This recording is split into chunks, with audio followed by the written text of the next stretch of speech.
Hello friend नमस्कार good evening चलतु जाणीनवा आज दिन सबकि टॉप न्यूज अपडेट देश विदेश आरंभ करी ओडिशार समस्त गुरुत्वपूर्ण खबर जानीपारे से आपण को अनुरोध वीडियोटी शेष जाए निश्चय देखिए वीडियो को लाइक करेंगे जहाद्वारा आज दिन सबकि टॉप न्यूज अपडेट जानीपारे।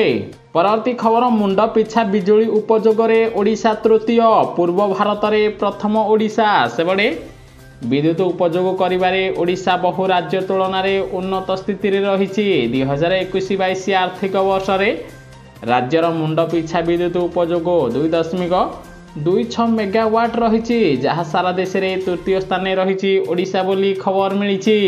परवर्ती खबर शिमिलीपाल सुरक्षा पाई नियोजित है स्वतंत्र पेट्रोलिंग गाड़ी सबुज रंगर बोलोरे जगिबे टास्क फोर्स शिमिलीपाल बाघ शिकार रोकने 14टी सबुज रंगर बोलेरो गाड़ी नियोजित होइथिबार खबर मिली। सेबड़े नुआ बोलेरो शिमिलीपाल अभयारण्यर सुरक्षा तदारख करेंगे टास्क फोर्स और शिमिलीपाल स्वतंत्र सुरक्षा बल बोली खबर मिली। स्वतंत्र भाव डिजाइन यह गाड़ी गुड़िक वर्षर सबु समय शिमिलीपाल सबु अंचल गड़ी पार बोली खबर मिली। परवर्ती खबर मतामत संग्रह करेंगे ओडिशार समस्त जिलापाल प्रकाश पाइला विज्ञप्ति राज्यर 6798टी पंचायतर अनुसूचित क्षेत्र एवं वृद्धि होगाकू जाउछि। सेबड़े अनुसूचित क्षेत्र वृद्धि होगा फल पंचायतवासी कि समस्या सृष्टि हम से नहीं मतामत संग्रह करने समस्त जिलापाल को ओडिशा सरकार निर्देश देथिबार खबर मिली। जिलापाल माने लोकों ठारो मतामत संग्रह करी सरकार को एवं अवगत कराइबे बोली खबर मिली। परवर्ती खबर भारत में 8 ରୁ 10 टंका सस्ता हब पेट्रोल और डीजेल दाम प्रस्ताव प्रस्तुत कले केंद्र सरकार। सेबड़े नुआ वर्ष 2024 पाद देवाको आउ मात्र 2 दिन बाकी थिबा बेले एहारी मध्यरे देशवासी आसी बड़ खुशी खबर। दीर्घ दिन धरी महंगा माड़े छटपट होउथिबा जनता को एक बड़ आश्वस्ति मिल पारे। आसंता वर्ष मध्य भागरे देश में लोकसभा निर्वाचन थिबारु नुआ वर्ष में प्रधानमंत्री नरेंद्र मोदी देशवासी को एक बड़ उपहार देवाको जाउचंती। तथ्य मुताबक केंद्र सरकार पेट्रोल और डीजेल उभय पाखापाखि 8 ରୁ 10 टंका ह्रास करेंगे बोली खबर मिली। फल पूर्व अपेक्षा एवं पेट्रोल डीजेल दाम आहरी सस्ता हम बोली जमापड़ी। परवर्ती खबर अमानिया हेबे साबाड़ एक्शन मोड्रे कमिशनरेट पुलिस नुआ वर्ष पूर्व विभिन्न स्थान में कमिशनरेट पुलिस जोरदार ब्लॉकिंग और चेकिंग मद्यपान करी गाड़ी चलाइले मोटा अंकर जरिमाना सह गाड़ी को उठाई नब पुलिस। बड़े राजधानी भुवनेश्वर ठू आरंभ करी कटक ब्रह्मपुर राउरकेला झारसुगुड़ा पेट्रोलिंग को कड़ाकड़ी करा जायछि। जो माने मद्यपान करी गाड़ी चलाउचंती सेमानकु एबे मोटा अंकर जरिमाना देबाकू पड़िबो बोली खबर मिली। परवर्ती खबर 31 जाए घन कुहुड़ी अनेक जिला पाई जारी हैला सतर्क सूचना। सेबड़े ओडिशा रे वर्तमान शीतर प्रकोप कमी थिबा बेले आसंता 30-31 तारिख सकाळ पर्यंत अनेक स्थान रे घन कुहुड़ीर संभावना रही। कटक भुवनेश्वर ठू आरंभ करी विभिन्न स्थान रे कुहुड़ी देखा मिलता बेले यातायात बाधा प्राप्त होइछि। परवर्ती खबर सबु स्त्री को समान दृष्टि रे देखा हम बोली हाईकोर्ट राय देइचंती। जदिओ इस्लामिक आईन पुरुषों को बहुत विवाह करिवार अधिकार देई थाए तथापि तांको समस्त पत्नी को समान व्यवहार करने को पड़िबो नचेत एहा निष्ठुरता हब बोली मद्रास हाईकोर्ट गुरुत्वपूर्ण राय देथिबार खबर मिली। परवर्ती खबर रेलवे स्टेशन पर एबे विमान बंदर हैला नामकरण। गोटे पटे अयोध्या प्रभु श्रीराम को भव्य मंदिर प्रतिष्ठा पाई प्रस्तुति जोरसोर रे आगे चली। एबे विमान बंदर नामकरण करा जाइछि। विमान बंदर ना एबे महर्षि वाल्मीकि इंटरनेशनल एयरपोर्ट अयोध्या धाम रखा जाइथिबार खबर मिली।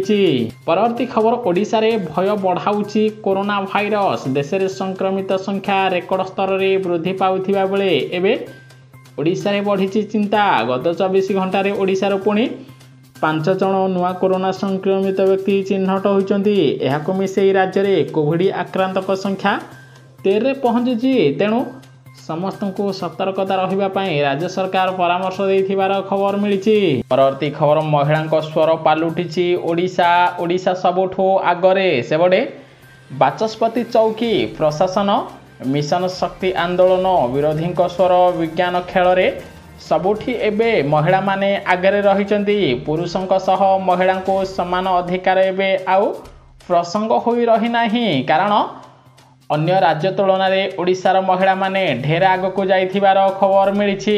ପ୍ରଥମ ଥର ପାଇଁ ଓଡ଼ିଶା ବିଧାନସଭାର ପ୍ରଥମ ମହିଳା ବାଚସ୍ପତି ହୋଇଛନ୍ତି ବିଞ୍ଝାରପୁର ବିଧାୟକ ପ୍ରମିଳା ମଲ୍ଲିକ। ସେହିପରି ବିଶ୍ୱର ଶ୍ରେଷ୍ଠ 100 ଜଣ ପ୍ରଭାବଶାଳୀ ମହିଳାଙ୍କ ମଧ୍ୟରେ ଓଡ଼ିଶାର ସୋମା ମଣ୍ଡଳଙ୍କ ନାମ ରହିଛି। ତାହା ସହିତ ପ୍ରଶାସିକାରୁ ରାଜନେତା ପାଲଟିଥିବା ଭୁବନେଶ୍ୱର ସାଂସଦ ଅପରାଜିତା ଷଡ଼ଙ୍ଗୀ ବର୍ଷ ସାରା ଚର୍ଚ୍ଚାରେ ରହିଛନ୍ତି। ଲମ୍ବା ଯାତ୍ରା ପାଇଁ ଖେଳାଳିମାନେ ଏବେ ପଦ୍ମ ପୁରସ୍କାର ପାଉଛନ୍ତି। ମିଶନ ଶକ୍ତି ଏବେ ଆଗକୁ ବଢ଼ୁଛି।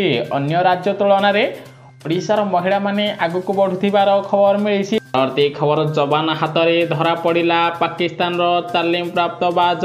ସେପଟେ ଜୈସଲମେର ଜିଲ୍ଲାର ଶାହାଗଡ଼ ସୀମାନ୍ତ ଅଞ୍ଚଳରେ ପାକିସ୍ତାନ ପଟୁ ଭାରତକୁ ଆସିଥିବା ଏବଂ GPS ଟ୍ରାକର ଲାଗିଥିବା ଏକ ପ୍ରଶିକ୍ଷକ ବାଜା ପକ୍ଷୀ ଇଗଲକୁ ସୀମା ସୁରକ୍ଷା ବଳ ଯବାନମାନେ ଧରିଛନ୍ତି। ପକ୍ଷୀର ଗୋଡ଼ରେ ଗୋଟିଏ ସ୍ୱତନ୍ତ୍ର ପ୍ରକାର ରିଙ୍ଗ ଲାଗିଥିଲା, ଯେଉଁଥିରେ କିଛି ନମ୍ବର ଲେଖାଯାଇଛି, ଯାହାକୁ ନେଇ ଏବେ ଭାରତ ପାକିସ୍ତାନ ମଧ୍ୟରେ ବିବାଦ ଆରମ୍ଭ ହୋଇଥିବାର ଖବର ମିଳିଛି।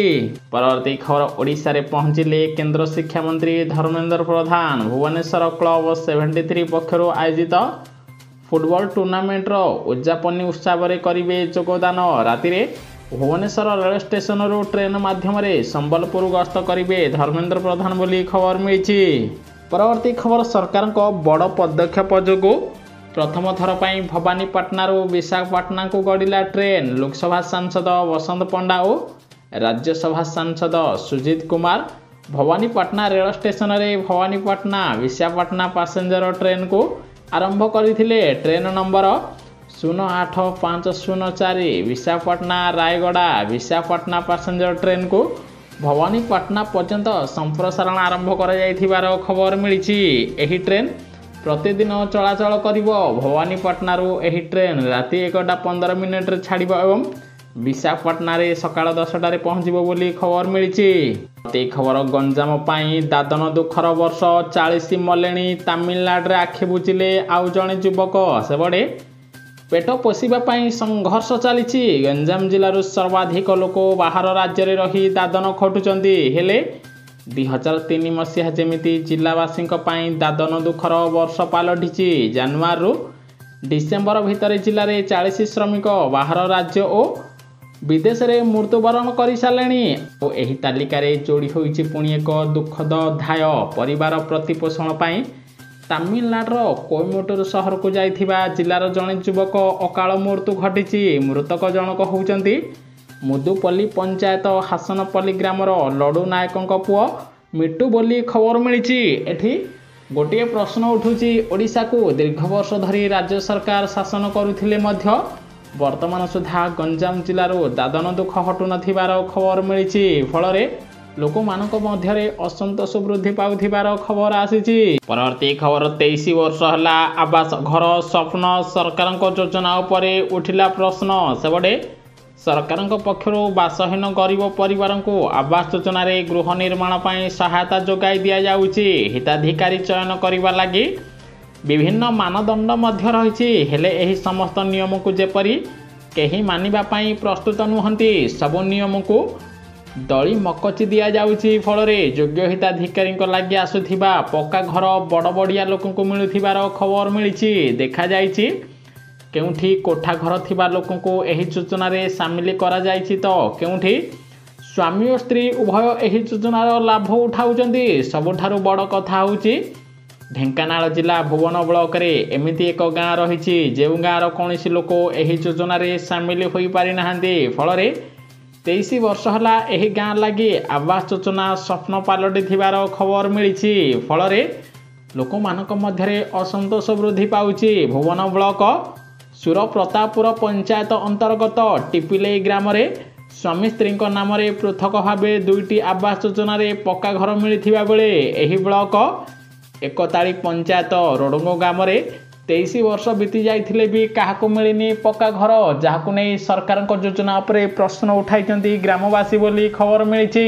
ଅନ୍ୟପଟେ ଓଡ଼ିଶାର ଲକ୍ଷ ଲକ୍ଷ ଲୋକଙ୍କୁ ପ୍ରଧାନମନ୍ତ୍ରୀ ଆବାସ ଯୋଜନାରେ ପକ୍କା ଘର ମିଳୁଛି, କିନ୍ତୁ अधिकांश बड़ बड़िया लोक पक्का घर मिलुथिबा बेले गोटे परिवार रे स्वामी स्त्री को पक्का घर मिलुछि किंतु वर्तमान प्रकृत हिताधिकारी को पक्का घर मिलुनी गरीब लोक को पक्का घर मिलुनी पक्का घर पाई कोठी टंका लांच मगा जाउछि तो केउठी नाम आसीथिले मध्य दल विरोधी कार्य पाई सेमानक नाम को काटी दिया जाउछि जहाकु नै लोकमानक मध्यरे प्रश्न उठैछि। एबे खूब शीघ्र मोदी सरकार निर्वाचन आसुथिबारु ओडिशा को 2 लाख रु अधिक पक्का घर जोगाई देबे किंतु चलित थर गरीब हिताधिकारी को पक्का घर देबा पाई लोक माने दाबी करिसेंती। जदि आपण ए पर्यंत आवेदन करि नाहंती खूब शीघ्र आवेदन करंतु आपण को मध्य पक्का घर मिली पारे कारण आगु को आसुची 5 वर्ष परे लोकसभा निर्वाचन पूर्व समस्त को पक्का घर जोगाई देबा पाई केंद्र सरकार समस्त प्रस्तुति शेष करथिबार खबर मिली। न्यूज़ टी संपूर्ण देखिथिबारु आपन को बहुत बहुत धन्यवाद। वीडियो को लाइक करी शेयर करिवे समस्ते आज दिन सब किछि टॉप न्यूज अपडेट जानि परिबे।